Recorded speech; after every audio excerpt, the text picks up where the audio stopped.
واپس جا رہا ہوں. لیکن ایسی بات ہے نہیں. معاملہ یہ ہے کہ ہمارے بزرگوں نے یہ فیصلہ کیا اور معاشرے کا معاملہ انسان کے عمل سے ہوا کرتا ہے, فکر سے ہوا کرتا ہے. تقریریں ہوتی ہیں معاشرے سے اصلاح کی جائے, بڑی اچھی بات ہے. لیکن ہوتا یہ ہے عام طریقے سے کہ کچھ لوگوں نے یہ سوچا کہ اس تقریر کے عملی اثر کو ہم ظاہر کریں, اس لیے جو نکاح کا معاملہ سامنے آ کے اس کی مجھے پہلے سے سکھائی تھی. میں نہیں چاہتا تھا کہ آپ میں لوگوں کے اندر, لیکن معاملہ ایسا آیا کہ جس کے نتیجے میں مجھے یہ کہنا پڑا کہ اس نیک کام کو یہاں کیا جائے. اس لیے میں بہت مختصر طریقے سے ایجاد قبول کی کارروائی کرا رہا ہوں.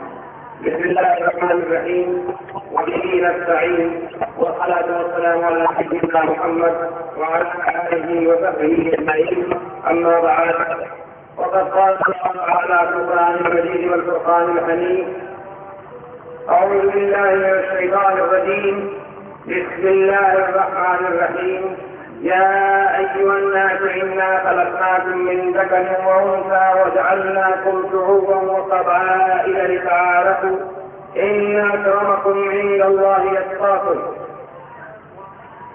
وقال النبي صلى الله عليه وسلم: يا معشر الشباب من استطاع منكم الباءة فليتزوج ومن لم يستطع فعليه الصوم فإنه له وجاء.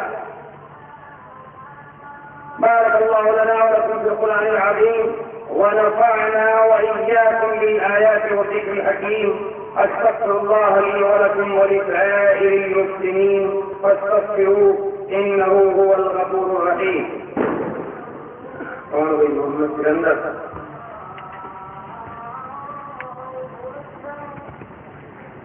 افسانہ خاتون جو محمد اسرافیل صاحب حضرت گنج منگیر کی صاحبزادی ہیں, ان کو میں نے مخلص 500 روپے اور 5 اشرفیاں بطور دین مہر بذکر رائج الوقت علاوہ نام نفع آپ کی زوجیت پہ دیا.